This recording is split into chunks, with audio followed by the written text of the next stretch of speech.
You were finished. Well, allow me to retort. Hey!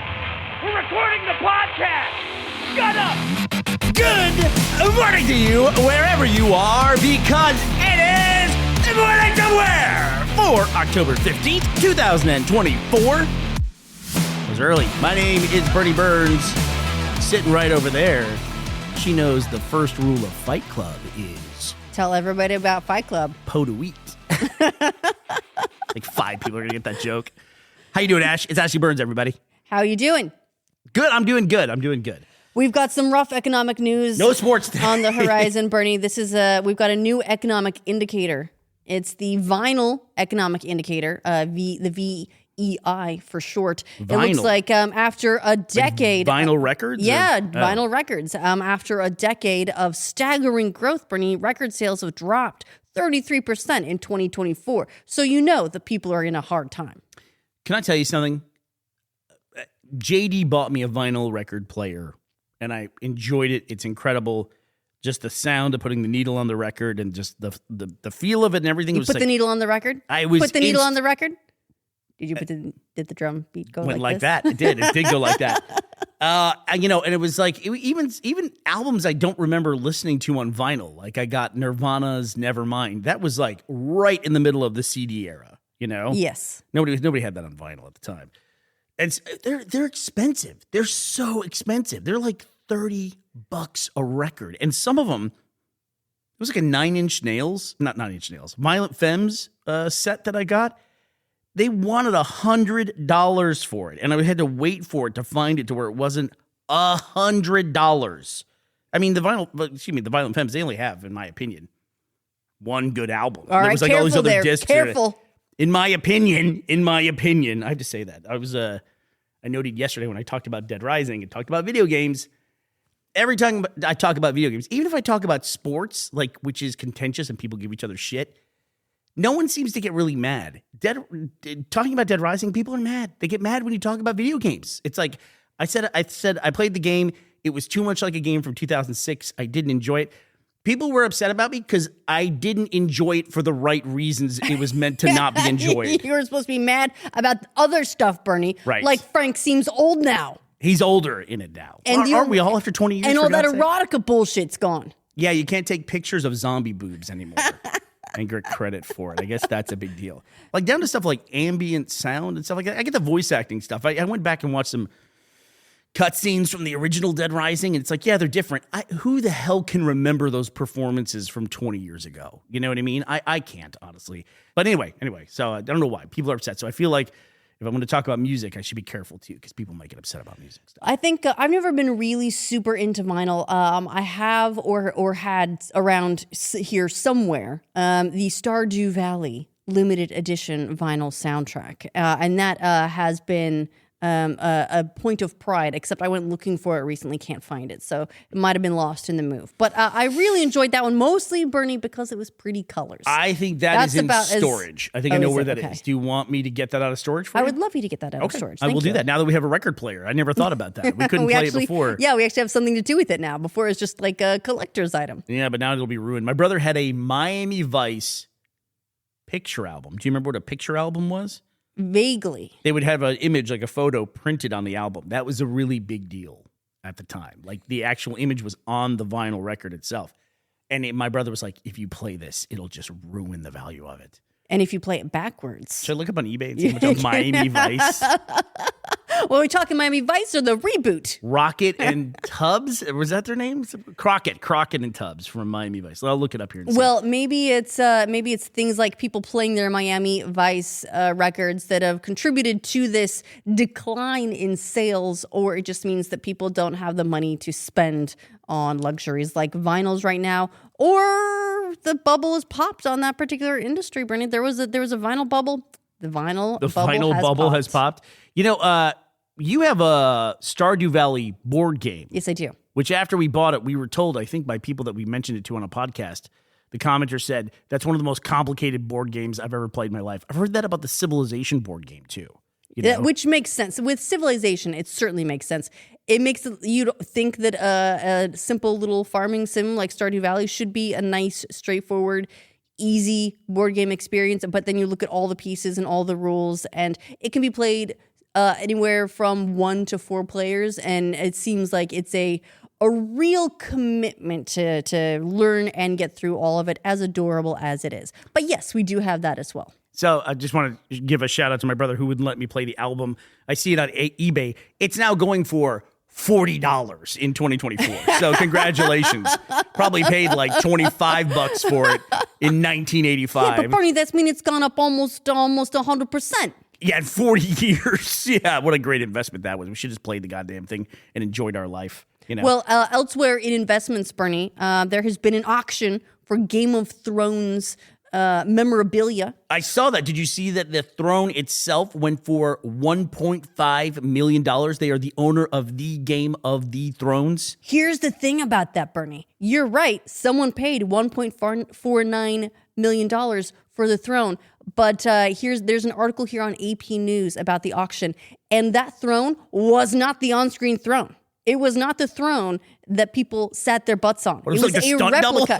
Yes. They got the stunt throne. Reading from the article here, the replica was made of plastic and molded from the original screen-used version, then finished off with metallic paint and jewel embellishments. What? Yeah, so someone paid $1.49 million for a plastic replica of the Iron Throne that was used in the series serious? itself. I wonder if they knew that. Now we know why there's been a decline in vinyl. There's been none available. They had to make a throne out of it. And their older brother won't let them sit on it. $1.49 million. Let's just call it what it is. $2 million. It's $1.5 million. I wonder, they must not have known. Or like when there's a frenzy about the bidding, did they say how many bids there were or anything like that? It was a 6-minute bidding war, but it didn't. 6 minutes? But it didn't note the actual number of bids entered. You know the person who was like, all right, you know what? My budget's my throne budget is 1.1 million. And then they get wild and they're like, I'm just gonna splurge a bit. I don't need any more vinyl records for the year. Right. I'm just gonna go for the throne. It's going up. It's going up. I gotta stay in this. And then they were like, you know what? I can't do this. I'm backing out. They probably found out later it was a replica and was like, oh my God, thank Son of God. a bitch. The auction raised $21 million. Believe it or not, Bernie, that is actually not even the record for what this particular Dallas auction house has done. Apparently there was a Debbie Reynolds auction in like 2011 that continues to hold the record, who's Debbie Reynolds? Debbie Reynolds was in like Singing in the Rain and stuff like that. She's like so old a school, classic silver screen like a starlet. Julie Andrews, like that era kind of person. Yeah, okay, fair enough. Debbie Reynolds. Fair enough. You don't know who Debbie Reynolds is? I know there was a Debbie in Dallas. And how dare you? And she did a lot. Look, it's just saying this is a Heritage Auctions event in Dallas. That's inappropriate. You should take that back. That's worse than Kurt Vonnegut's Fight Club. That's what, oh my God, Debbie Reynolds in Dallas. That's horrible. That's horrible. If anyone over the age of 30 is going to know that joke. There are a lot of other things that sold. A Long Claw. This was the on-screen version of this sword, Long Claw. That sold for $400,000. Whose sword was Long Claw? Was that? That was Jon Snow. Yeah. His Night's Watch ensemble with cape and all went for $337,000. Those also had extended bidding wars. There were cloaks and dresses worn by the ladies, Amelia Clark, Lena Headey, and so on, that all sold for gaboonzas in six digits anyway. Well, didn't I read one time that the costumes, like you talk about Jon Snow's outfit, the Night Watch outfit, they were made from IKEA rugs. I did hear about that. I suspect that was probably not his. I suspect he didn't get the rug version, but probably a lot of the crows were sporting IKEA rugs. Yes. Okay, since we're just talking about stupid stuff today, and we're talking about IKEA now. Did you hear what happened at Bed Bath & Beyond? What happened? Okay. Wait, hold. Didn't they go out of business like years ago? I thought they it's declared bankruptcy. No, you're right. It's not Bed Bath & Beyond. I read that wrong. It's Bath & Body Works. Because you'll understand why I misread this, because where the headline goes from there. Bath & Body Works pulls candle packaging that some said evoked the Ku Klux Klan. I'm sorry, the what now? The KKK. So they had a candle, apparently, that people said, hey, this looks like members of the Ku Klux Klan. That's harder to say. I used to say Ku Klux Klan. It's Ku Klux Klan. That is tough. And I stumble over it. I'm just trying to, Look, as soon smoke as screen the fact that I don't say it that often. I was going to say, as soon as that starts rolling off the tongue, you got to worry. The Ku Klux Klan. Should I practice this? Should I be able to say this? Feels bad to be able to say it right. So they had a candle Yes. with like white hoods on it or something? It was a snowflake. I'll read you the article here. You can look it up. Look up it is called Snowed In. Looked up the Bath and Body Works Snowed In candle. The 3-wick candle was called Snowed In and briefly appeared on the company's website for purchase. It was quickly pulled off the website once the issue was brought to Bath and Body Works' attention. There is no picture of the candle in this article, though. No. I have never seen a snowflake that looks like that, one Instagram user commented. That was not an accident, said another. Oh, no, I found it. I gotta see it. You Let guys me see see this? it. All right, hold on. Let me see Ready? it. Oh, no! That's ridiculous. That looks like 4 Klansmen. That's terrible. We'll post this up for everyone to get a nice look at. But wow, I like that.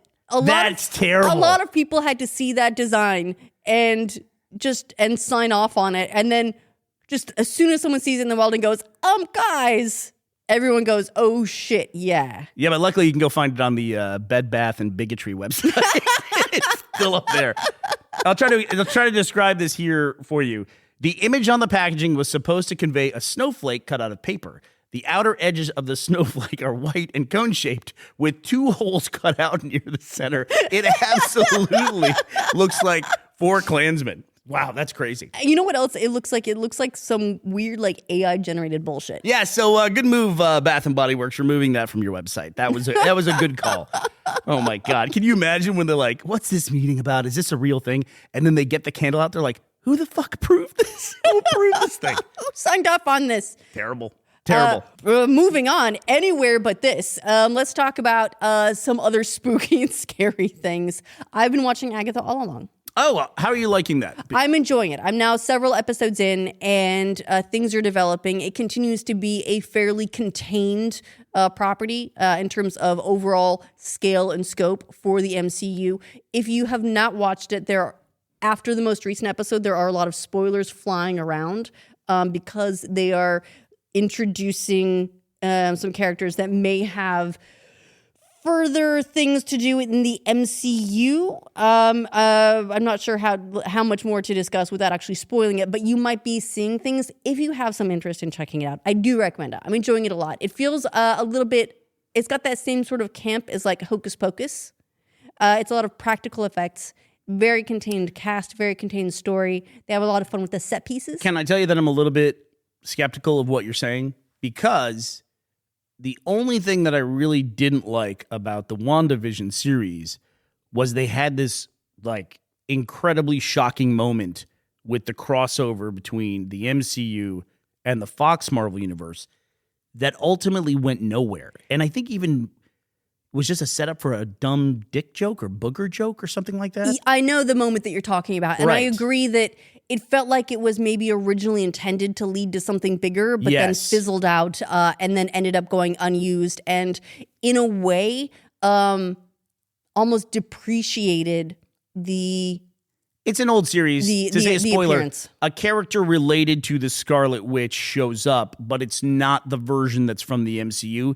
It's the version of that character from the Fox universe. I was like, holy shit, that's amazing. This is where it's going to all come together. And no, it wasn't at all. But Right. but it was, but it wasn't. But it was. Right. So it But it seemed wasn't. like it was going somewhere. It didn't. And that really, it more than fell flat. It kind of cratered the whole thing. It was You know weird what to I mean? have a thing that everyone was waiting for and then just make it kind of like a joke. Like you're doing a nod to something that doesn't exist that everyone wants to exist. It's weird. It's kind of like that Tim Burton Superman that was in Flash. It was just like, that's not a thing. Like, why are you doing this? Why are you doing this? Well, obviously, this series is not yet finished.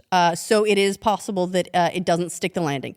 But so far, it's doing really well. And so far, I like the things that they've been doing with it, both with the development of some characters, lack of development of others, where they're going with it overall has been pretty cool. Yeah. Good.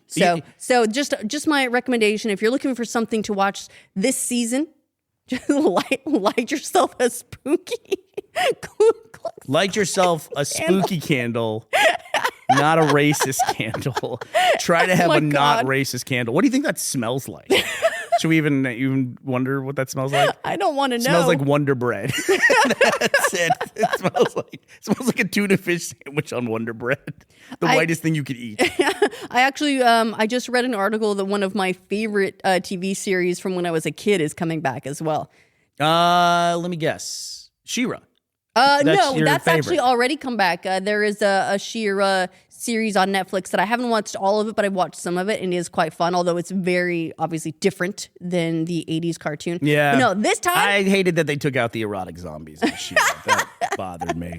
this time it's Rainbow Bright. Oh, Rainbow Bright. Wasn't Rainbow Bright basically just a big advertisement for the toy Rainbow Bright? It wasn't every 80s cartoon Yeah, but I think basically this was just a one- big advertisement for their toys? Pretty much, but I think this one was set up as the thing. Did you remember there was a Dungeons and Dragons cartoon? What? There was a Dungeons and Dragons cartoon about like 9 kids. They were referenced all over the Dungeons and Dragons movie. I know They at were in the labyrinth with them. Yeah, I was going to say, I know that there was a direct reference, and there was a party in the labyrinth. There was a reference to a specific thing, but I don't have familiarity with what that specific thing is. It's kids who go on a roller coaster, the Dungeons and Dragons ride, and they get sucked into the world of Dungeons and Dragons, and they all get a class. And meaning like warrior and classes I'd never heard of, like acrobat and things like that. And cavalier, never heard of that class. Anyway, they're trying to fight their way back to get back to the real world.